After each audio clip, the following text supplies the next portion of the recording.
ओम शांति। मैं बीके राजेश्वरी सभी आत्माओं का स्वागत करती हूँ। आज मैं आप सबको बताऊंगी कि बाबा की याद सदा हमारी स्मृति में कैसे रहे। देखिए, हम बाबा को याद करते हैं, हम बाबा से बहुत प्यार करते हैं, लेकिन फिर भी हम बाबा को भूल जाते हैं, क्योंकि हम इन आंखों से इस दुनियादारी को देख रहे हैं, वस्तुओं को देख रहे हैं, तो बाबा स्मृति में नहीं रह पाता।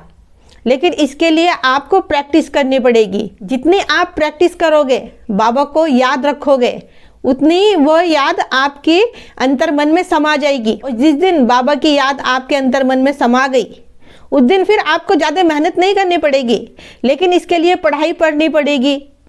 बाबा की जो श्रीमत है उसको फॉलो करना पड़ेगा, क्योंकि बिगैर पढ़ाई, बिना पढ़े हम बाबा को अपनी स्मृति में नहीं रख सकते। इसलिए कहती हूँ कि पासी ब्रह्म कुमारी के नज़दीकी सेंटर पे जाओ और 7 दिन का कोर्स करो, आत्मा और परमात्मा को जानो, अपने भाग्य का सितारा चमकाओ। देखिए, बाबा की याद आपकी स्मृति में सदा रहे, इसके लिए आप योग करा करो। मैं बताती हूँ वीडियो में कि जितना आप योग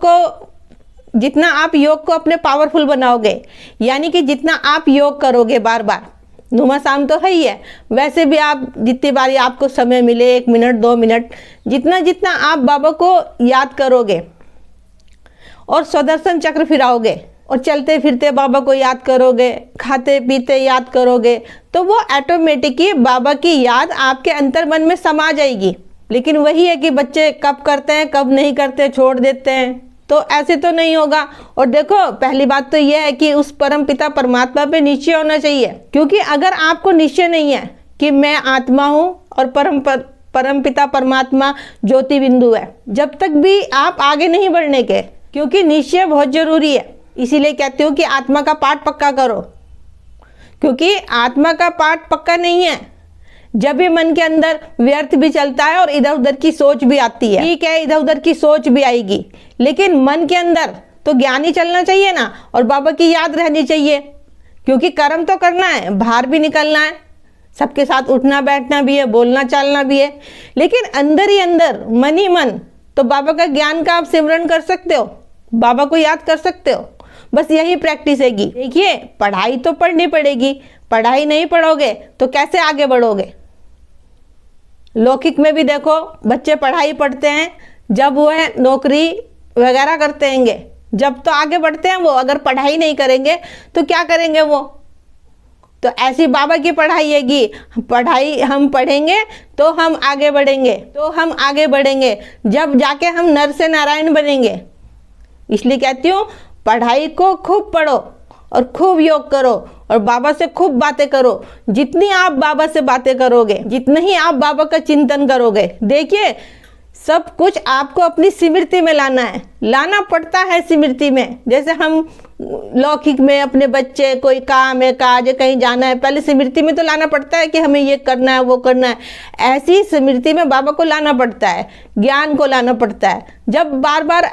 जब बार बार आप ऐसी प्रैक्टिस करोगे तो वह आपकी रूटीन में आ जाएगा। फिर जब आपकी रूटीन में आ जाएगा तो फिर तो एक बाबा, जब आपकी रूटीन में आ जाएगा तो एक सिर्फ बाबा ही नाम का जादू ही बहुत काम करेगा कि हमने बाबा बोला और सारा कुछ हमारी स्मृति में आ गया। ज्ञान, सुदर्शन चक्र, परम धाम, सब कुछ ऑटोमेटिकली हमारी स्मृति में आ जाएगा। सिर्फ हमें एक मन से बाबा बोलना है। देखिए, अगर बाबा की याद नहीं ठहर पा रही है तो इसमें अपने मन को कमजोर मत करो, निराश मत हो, अपनी प्रैक्टिस को जारी रखो, क्योंकि वो परम पिता परमात्मा ने हमें चुना है। लेकिन वही है, सबका अपना अपना ड्रामा है। किसी को जल्दी से समझ में आ जाता है, किसी को जल्दी से धारणाएं हो जाती है। तो ये नहीं है कि योग नहीं लग रहा है, बाबा याद नहीं रह रहा है तो फिर ज्ञान को छोड़ दे, नहीं। जिसका जब ड्रामा में पार्ट है वह सब कुछ जब ही होगा। लेकिन ये भी नहीं कि हम उस चीज़ का इंतजार करें, लेकिन हमें कर्म भी करने हैं और बाबा को भी याद करना है। ये भी मत सोचो कि जब समय होगा जब हो जाएगा, ड्रामा में पार्ट होगा तो हो जाएगा योग, बाबा से प्यार हो जाएगा। नहीं, देखिए, उसके लिए आपको मेहनत तो करनी रहेगी, क्योंकि बिगैर मेहनत करे बिना कुछ भी नहीं है। तो इसलिए कहती हूँ कि अपने योग को बढ़ाओ और पावरफुल बनाओ, क्योंकि जितना योग आपका पावरफुल होगा उतनी ही याद बाबा की आपकी स्मृति में होगी। अपनी एकाग्रता की शक्ति को बढ़ाओ, क्योंकि जितनी जितनी एकाग्रता की शक्ति आपकी बढ़ती रहेगी, उतने ही ज्ञान, उतने ही बाबा की स्मृति आपकी स्मृति में ठहरेगी। तो इसलिए कहती हूँ कि मुरली सुना करो बार बार। मुरली सुनोगे तो व्यर्थ की बातों से भी बचे रहोगे। सारा ध्यान हमारा बाहर रहता है और हमें ध्यान लगाना है अंदर की तरफ, क्योंकि ज्ञान तो अंदर का है ना, गुप्त ज्ञान है, गुप्त पढ़ाई हैगी। तो इन बातों को समझो, उसका चिंतन करा करो, फिर वह एक दिन आएगा जो बाबा की याद हर पल आपकी स्मृति में होगी। ना ही कोई ज़्यादा मेहनत करनी पड़ेगी, क्योंकि वह बाबा हमारे अंतर मन में समा गया होगा। जब भी तो कहती हूँ कि एक आँख में अपने ब्रह्मा बाबा को रखा करो, एक आँख में ज्योति बिंदु को रखा करो। जितना आप ज्योति बिंदु को अपनी आँखों में संभालोगे, उतना ही बाबा आपकी स्मृति में होगा, आपकी यादों में होगा। फिर ज़्यादा मेहनत नहीं करनी पड़ेगी, लेकिन पढ़ाई पढ़नी पड़ेगी। तो मेरा आज की वीडियो बनाने का यही उद्देश्य है कि बाबा की याद ठहर नहीं पाती तो क्या करें। तो ठीक है, फिर चलती हूँ, कल फिर मिलूँगी कोई नई वीडियो के साथ। जब तक के लिए ओम शांति, ओम शांति।